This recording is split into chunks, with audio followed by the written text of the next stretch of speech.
The story begins by giving us some context that the future is a dangerous place, for which a place called Bureau 749 was created, a massive facility where the most important scientific advances of all humanity are kept. Everything categorized as a mystery is investigated within these walls, both alien life and dinosaurs, and their DNA. Knowledge has no time limit, and this is the mother of all databases. The results cannot be disputed. They have achieved great things, but they also keep a series of secrets that would throw the entire world into panic, which is why safeguarding this information is so important. One of these top secret files happened in a mine some years ago, where a collapse killed 47 people, and the only survivor was a thief who ended up finding a cavern full of unknown biological spores. On top of that, remains of mythological birds were found inside the place, along with a series of blocks of a metal with no known chemical composition. 9 months later, the man died, but his unborn son, in his wife's womb, showed certain worrying traits. The entire place was shut down, the remains found there, and the metal blocks were transported to one of the secret headquarters of Bureau 749, and the mine was permanently sealed to keep anyone else from being infected by whatever was in there. After that, the story jumps forward in time, and we see a man in his office going one by one through the latest Bureau 749 files, which reveal that new chemical elements have been found in the red mine, along with a kind of metal-resistant larva that consumes everything it touches and uses it to reproduce. But that's not the worst part. The parasite has shown itself to be extremely contagious and intelligent, able to feed on metal and mimic any creature, and then consume it. The biggest problem of all is that dozens of methods have been tried to destroy it, and none has worked. These things are made of the strange metal found years ago, and neither fire, electricity, nor any other method used before has managed to destroy them. The bad news is that on July 15th, less than 48 hours ago, a team collecting samples was killed, and the footage is quite disturbing. That thing is growing, it's multiplying, and now it could reach civilization, so maximum alert has been given to the authorities, but they have been begged to keep communications to a minimum. Seeing all this, the old man in front of the computer makes a call and asks his team to locate Seon, the young man who survived the incident, who seems to have some connection to all of this. This is where we meet young Seon, who is already about 16 years old, and who also feels a certain pull toward the mine and has strange visions that torment him. A few seconds later, we find out that the old man has no connection to Bureau 749. He's just a fairly skilled hacker who has managed to break into their servers, and Seon is his grandson. So he calls him to tell him that some people will be coming very soon to take him away, since this has to do with his father and the reason for his strange visions. 2 days later, the alarm at his aunt's underground bar goes off, and 3 vans pull up, all full of agents who have come for Seon. The boy was in his lab when his aunt came running to tell him he had to flee.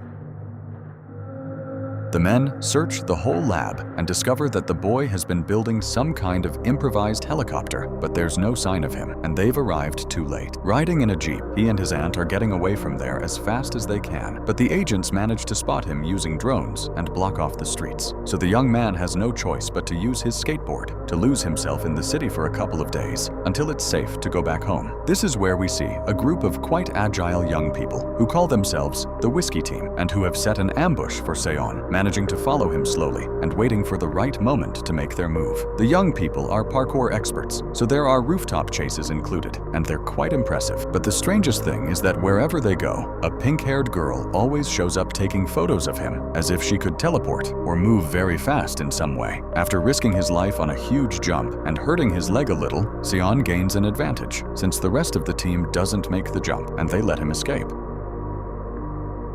But this is where something extremely strange happens. The boy manages to reach the subway, and the place was packed with people. But when the doors open, no one moves, and only he gets into the car. It's there that he notices the pink-haired girl is standing right in front of him, but he doesn't have time to get out. A few seconds later, the train starts moving at high speed, and a girl appears, sits down next to him, and the lights start flickering over and over. The speed the train reaches is supersonic, and that makes no sense until we see that the train tracks lead straight to Bureau 749, and Seon fell right into the Whiskey Team's trap. The girl guides him to an enormous underground facility where a vehicle is waiting to take him to the offices, where they'll explain what he's doing there. But for a second, Seon can see the huge head of a gigantic creature, or at least its skull. Seon remembers this girl. He saw her once as a child, when a group of them were being taken by a van to a place he didn't know. A few seconds later, the boy can see an enormous tank holding millions of liters of water, where a huge marine creature rests, with a head like a war tank, which immediately feels drawn to him and slams against the reinforced glass. Further on are the training areas, where Seon can see the whiskey team greeting him and telling him his run was pretty good, but that he lacked brains, and the group's leader takes the chance to show them what they're really capable of, taking a tremendous lap around a custom track and proving he can jump up to 5 times farther than what Seon did. So the whole thing had really been a trap. They had been leading him along like a mouse. The girl's name is Hwa, and she takes him straight to Chief Kiao, who wants to have a private conversation with Seon. Kiao skips the pleasantries. He has 2 files on his desk. One points to his aunt's illegal business, and the other to his grandfather's life as a hacker. He can make sure they spend the rest of their lives in prison. Or Seon can do him a small favor, and the 3 of them can live in peace.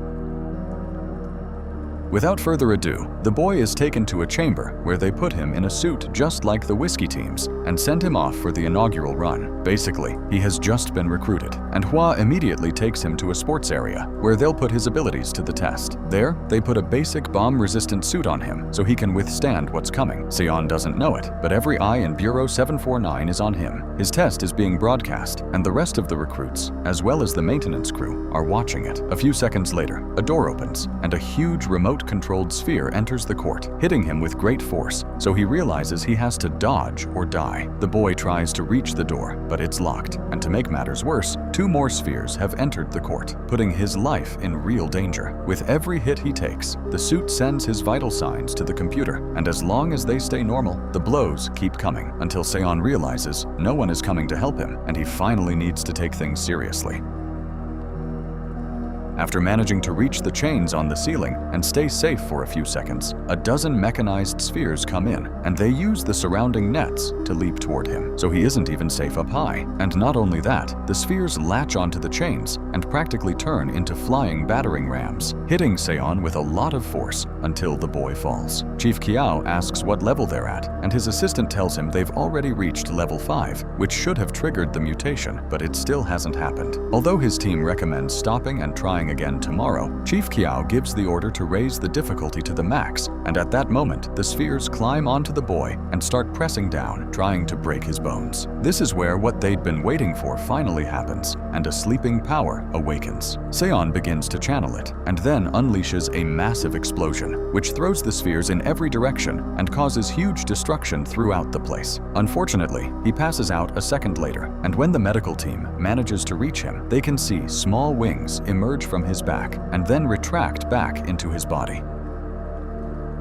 The strangest thing is that the medical team is completely useless, since the boy's wounds have healed within minutes, meaning his regenerative ability is something they had never seen before. The bad part is that Seon has terrible nightmares, in which he can see huge flying creatures with eyes like hell itself, and he can't help waking up sweating and a bit frightened. So he tries to look at himself in the mirror, but he immediately notices something else. So he uses his head to shatter the reinforced glass, and he discovers that Chief Kiao was on the other side. As soon as Hwa opens the door so they can talk, Seon starts running to try to escape Bureau 749, but he quickly discovers that won't be possible. He's most likely in the safest place on the planet, and they won't let him leave. In the control room, the analysis isn't promising. Creature Zero, as they've named the indestructible parasite, is growing at an alarming rate, and they only have a few weeks before it leaves the mine and reaches the city. After that, the dead will number in the thousands, and later, millions.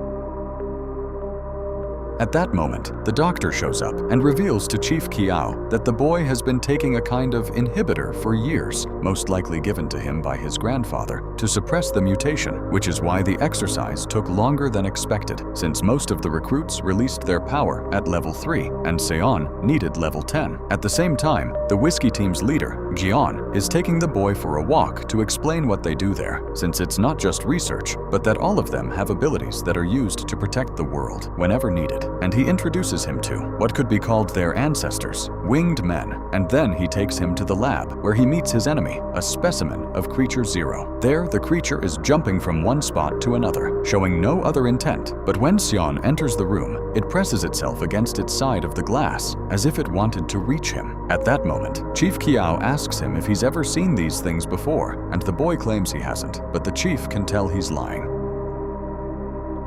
Without wasting time, the chief grabs the boy by the head and presses his face against the glass. A few seconds later, something even stranger happens as the creature begins to spread like a liquid across the glass, and everyone can hear what it says. It wants Seon to free it so that together they can destroy this world, and it keeps stressing over and over that the boy belongs to them. And not only that, the boy can see exactly what will happen to the planet: a complete destruction and billions of deaths, everything covered in a red light as if the sun had turned to blood. The second test they need Seon for has to do with the metal blocks found in the mine, since the team believes they are the remains of an alien ship, which may be how those creatures arrived, and the only thing they've managed to discover is that the blocks react to magnetism. But maybe, by being close to them, he could tell them something more. The bad news is that as the boy starts getting closer to the metal blocks, he begins to feel pain, and the creature in the lab goes completely wild. But that's not all. Seon has a vision of some giant beings in the middle of the fog, beings who show him how an asteroid crashes into planet Earth and scatters a huge number of spores into the atmosphere. Then the boy can see how those spores turn into giant tentacles, which feed on humans and destroy everything that exists. At that moment, Seon has another reaction, and his wings appear once again. At the same time, the metal blocks rearrange themselves on their own into different shapes until they reach their original form. When a drop of the boy's blood touches the metal, it begins to fuse together. But before they can accomplish anything, Seon's health is put at risk, so they decide to stop the whole experiment. The team doesn't know exactly what they did, but they do know the side effects, since Creature Zero doubled in size in less than 48 hours. And now a large cloud of fog has started coming out of the mine and will reach the city within hours. Worst of all, the fog isn't completely harmless, since in the following scene, we see it turn a small canary into an insatiable monster that devours its own young. Then, a macaw turns into a huge bird with sharp teeth and a body as black as night. By the time a special team manages to reach the zoo, the macaw has turned into an animal twice the size of a human being, and there are many more, even bigger ones, which start flying over the city, heading toward the mine. In the control room, Kiao reveals to Hua and Dr. Chen that they're out of time. The boy's training can't be completed, and they need another way to fully unlock his mutation. So tomorrow, at exactly 8 o'clock, they'll simulate a full evacuation of the base and leave every exit open so Seon can escape. But they need Hua to escape with him and lead him to the red mine. There, he'll unlock his full potential, and he'll become the hero they need. So that Seon won't leave her behind, Hua will have to act as if she's in danger. And just as the boy passes by her door, she begs him to save her and get her out of there. This works perfectly, since in the next scene, we see the two of them escape through a service tunnel and head toward the city, where the boy hopes to reunite with his family. Hua follows exactly the steps Kiao gave her and gets Seon out through a route they deliberately left open, but which they're also monitoring the whole time. When they reach the city, the boy can see hundreds and hundreds of posters put up by his grandfather, who hasn't stopped looking for him for a single minute. But that doesn't mean he's safe, since as soon as he arrives at his aunt's bar, we can see that Kiao is in the main office with his grandfather, explaining to him why waking up Seon's mutation is so important. In the center of the city, at the mine, a series of gigantic tentacles have started appearing, and they've drawn in onlookers who are about to die in a horrible way. And on top of that, Seon can feel that something is about to happen, along with a huge amount of pain running through his body. This pain triggered the explosions we saw before once again, throwing everyone in his aunt's bar a great distance and channeling his power once more. Only this time, his wings appear fully developed, and the boy rises above the crowd, as if he were a fallen angel from heaven. Once this happens, Kiao gives the order, and an elite team enters the bar to take the boy away. Having discovered his new ability, Seon tries to escape the bar, but the people won't let him, since everyone wants to film him and take his picture, causing him to relive traumatic memories from his childhood, when everyone used to make fun of his wings. Before the boy can take flight once more toward the exit, a special team shoots a series of darts into his neck, and just before passing out, Seon can see that Hua tricked him, since Kiao is congratulating her for her work. A few minutes later, the whiskey team is transporting Seon in a truck, and Hua is with them, worried about his well-being. But the rest of them just treat him like a monster, since they got their abilities in a different way, and don't understand the language of the monsters they're trying to exterminate. When Seon hears this, he wakes up furious and causes a huge explosion inside the truck, managing to free himself from the cage and escaping through the air at great speed. Back with Kiao, he's talking to the grandfather and asking him about the inhibitor he gave the boy for so many years, delaying his development and keeping them from finding a way to stop those things. It's at this point that the grandfather tells him the inhibitor could work to shrink Creature Zero, but he'll only tell him how to use it if he leaves his grandson alone. Unfortunately, he arrived a couple of years too late, since the creature's size is now too large for such a small dose to work. And even though he has several vials left, it won't be enough. Their only hope is to figure out Seon's connection to these things so they can learn how to survive. Kiao reveals that his grandson has a tracking device, and they could try to bring him down at any moment, but he'd rather have the chance to talk to him and convince him that helping Bureau 749 is the right decision. Once Seon stops flying and lands on a nearby terrace, his grandfather appears to talk with him.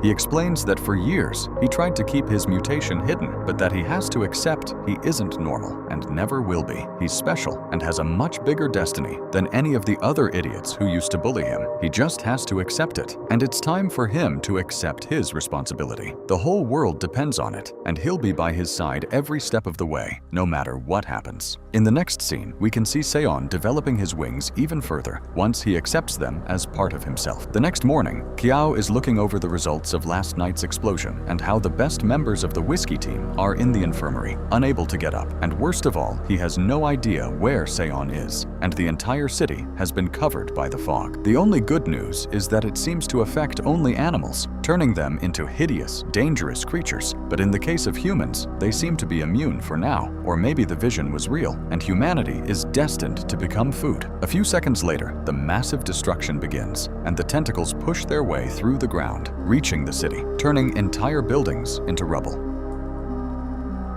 At that moment, the scene changes, and we see that Hua found Seon at the old orphanage where they both lived, under the care of Bureau 749, and where he most likely went through the most terrible moments of his life. She tries to talk with him and reveal his destiny, showing him some papers proving that his father was the only survivor of the arrival of those creatures and the first person to make contact with them. Unfortunately, he didn't survive, but whatever was inside his body is now inside Seon's, and he needs it. Hua begs him to help them, not just her and the world, but his grandfather and his aunt, who are still in the city. But when Seon takes out his phone to talk to his grandfather, he realizes the old man didn't get on the evacuation trucks and is instead right above the mine with a plan to buy some time. His grandfather has loaded as much of the inhibitor as he could onto his wheelchair and has gone straight toward Creature Zero's face, so it will devour him and lose power.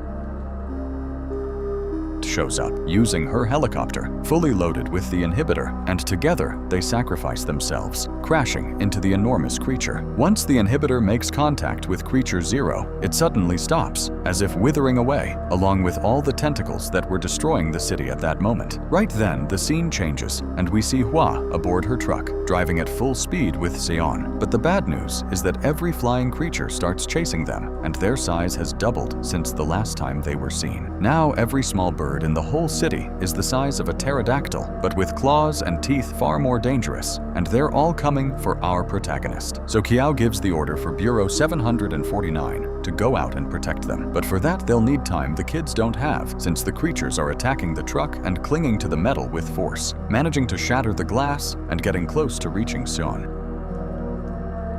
With a desperate maneuver, Hua manages to shake off the birds, but her vehicle ends up falling from a great height, and Seon has no choice but to use his powers to pull her out before she hits the ground. Flying together at high speed, the kids manage to reach the reinforcements in an instant. The only problem is that there are many more birds chasing them, eager to taste their flesh. The birds chase the kids all the way to the central base, where every unit is waiting, ready to give them cover. At that instant, thousands upon thousands of bullets fill the sky, but the birds act like kamikazes, sacrificing themselves to crash into the weapons and the helicopters. Until finally, Creature Zero overcomes the inhibitor, and the tentacles come back to life, resuming their destruction. The tentacles grab the helicopters and smash them against the buildings. At that moment, we can see that Seon was struck by a bird and has a deep wound in his abdomen. The last line of defense is the whiskey team. If they fail, the director will move ahead with the last option, but they know perfectly well what that would do to the city and to all their families. With the main members wounded, Hua ends up becoming the leader of the rest of the group, and she leads them straight through the tunnel and up the elevator so they can reach the rooftop where all the birds are waiting for them. It's them who buy enough time for Seon to reach the lab where the magnetic rocks are kept so they can resume the experiment they didn't finish before. This time, with his wings fully developed, Seon rises above the rocks and moves into the center, pushing each one into its place, as if he knew exactly what he was creating. At the same time, we get to see some incredible fight scenes from the Whiskey team, killing the birds with katanas, knives, and electric crossbows, something worth watching in slow motion. Kiao is the last helicopter still in the air, and once he runs out of ammunition, he uses his blades to kill one of the birds, but ends up crashing down. In his last words, he thanks everyone for their sacrifice and wishes humanity the best. Right at that moment, we can see Creature Zero forcing its way through the train tunnel, and weapons are useless to stop it. The destroying tentacles ignore the people and move quickly toward the lab, trying to stop Seon from finishing forging the machine. Bloodied and on the verge of death, what's left of the Whiskey team sacrifices itself to hold off the birds, while hundreds of tentacles destroy the entire outer infrastructure. Once the ship is completely forged and every piece is in its place, Seon rises with it, but the tentacles end up grabbing Hua, and he can hear the voice offer him a trade. They're willing to give him the whole world so he can rule as its leader, and all he has to do in exchange is obey them and become the emissary of the destruction of future planets. But the boy rejects their deal and uses everything he has to try to reach the ship as fast as possible. However, just as he was about to activate it, a tentacle pierces him through the chest, destroying his wings and his heart and slamming him against the ship, which had been hanging motionless in the air. The boy dies instantly, and the tentacles start wrapping around the ship, applying pressure to destroy it and turn it once again into hundreds of useless pieces. But what's really happening is that the boy's blood is becoming the final element needed for the ship to finally activate and emit a powerful light that expands across a great distance, turning the tentacles and every creature into ash, saving the city completely, just before the planes carrying the nuclear weapon could pull the trigger. What happens next is that the ship uses the ash to regenerate and turn into something much bigger, so much so that it resembles a floating city, out of which Seon emerges a few seconds later, and there he gets to have a conversation with the same beings he saw before, only this time they're white in color, and they join their wings together to bring him back to life before boarding the ship and leaving the planet. The movie ends with Seon becoming the hero of the world, having saved all of humanity from an alien extinction, and not only that, also making alien friends who promise to return. In a post-credits scene, we see Seon sometime later, visiting the museum built in his name and in the name of those who died in the tragedy. When a cup moves on its own toward him, a sign that Hua survived her injuries.